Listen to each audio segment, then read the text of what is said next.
Does this ring any bells? I think it's several years old. Is that right? I'm not sure. It was just recently. Huh?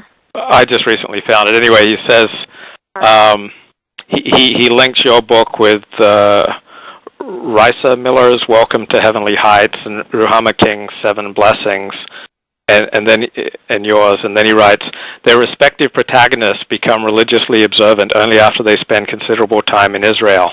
Moreover, and why am I not surprised, any narrative tensions they may have experienced before their respective returns simply disappear in the ritual and prayer that now surrounds them. There's not like an ounce of that in your book. Wait, can you translate that? That sounds like the kind of sentence I would have to read several times. He says their respective protagonists become religiously observant only after they spend considerable time in Israel. And moreover, any narrative tensions they may have experienced before their returns to tradition simply disappear in the ritual and prayer that now surrounds them. I'm thinking that doesn't have a single thing to do with your book. No, I can think of one story where that might be relevant, where there's an American visitor who gets swept up in sort of Zionistic and peacemaking passions in Israel. But other than that, no. I mean, this isn't about people finding themselves in Israel or finding religion in Israel. And on the contrary, I think that I'm really interested in the way that whether in Israel or elsewhere, in people become immersed in greater causes in ways that form sort of parallel paths to other stuff they're going through, the personal stuff, where I just see one as the expression of the other rather than a negation. Yeah, there's certainly no idea of religion as a balm to personal struggle. Naama King is an Orthodox writer, if I'm not mistaken. Yeah, her book is like that, but Risa, is it pronounced Risa Miller or Risa Miller? And you are nothing like that. And I was just, yeah. I thought, what a ridiculous comment that he made. What have you found to be the most interesting responses that you've had to your book? Well, I was overwhelmed by the response to the texture of the prose. I never expected people to dwell so much on I guess what in writing workshops is often called voice. Just the way your writing sounds. I didn't spend a whole lot of time thinking about it. It just seemed like the natural thing that you write however way you write. And there are times where it actually got pretty hard to take, where what the stories were about was completely overlooked in favor of how I write and how the language sounds odd to some people. It was kind of a surprise. That was a surprise.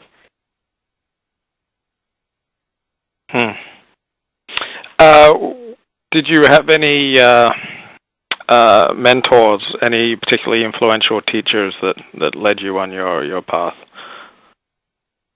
Well, my writing path, like most of my paths, was pretty erratic. so I don't think I didn't stick around too many places to form extremely long-term relationships with any mentors, but as any transient person will tell you, and you probably have that experience as someone who's bumped around some. It's not the duration, but the quality of relationships. So, while you call someone a mentor, kind of implies something for a longer run. But I definitely there have been influential teachers. I studied with Stanley Elkin when I was an undergraduate, and it was just one workshop. But just the force of his personality and his, cut the bullshit approach was very helpful. I didn't extract any method. It was just more about don't lie, stop lying. You stop contorting those kind of comments. And I had a teacher. He's also an author at Washington University, Robert Earlywine, who I touch base with when I'm in St. Louis. And he was also extremely helpful, and supportive, and pointed out elements of my writing that I didn't know necessarily were there.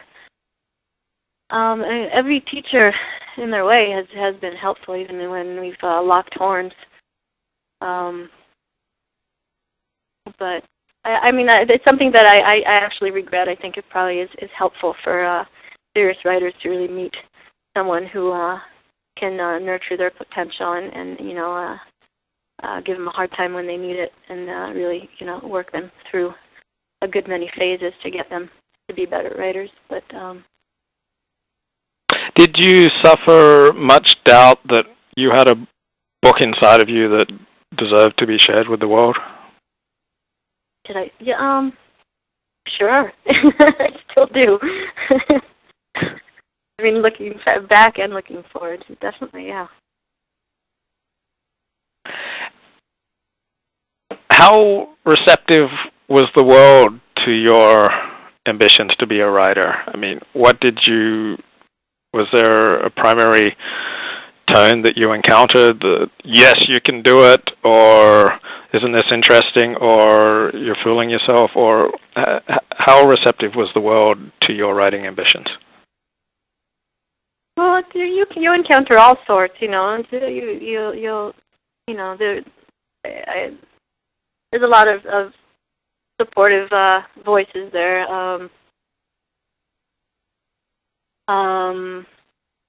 There are also dismissive ones. You get some of everything, but enough of the strong positive responses to make you feel that maybe there's something there. Maybe it's worth carrying on, keep trying. As far as my close family, there's always been nothing but support, even though we might not always share the same opinions on every topic I address.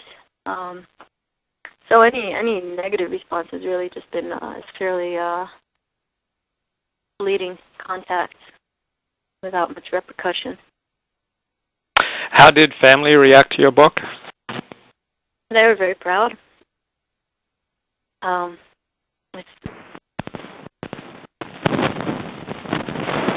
I guess that says it. They were proud to have someone in the family who had written a book. What was your undergraduate degree in? English literature. Oh, okay. Which period of your life was the happiest?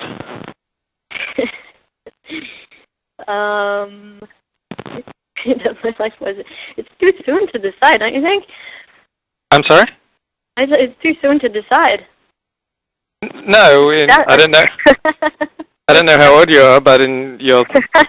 Well, it sounds like a deathbed question. Do you mean so far?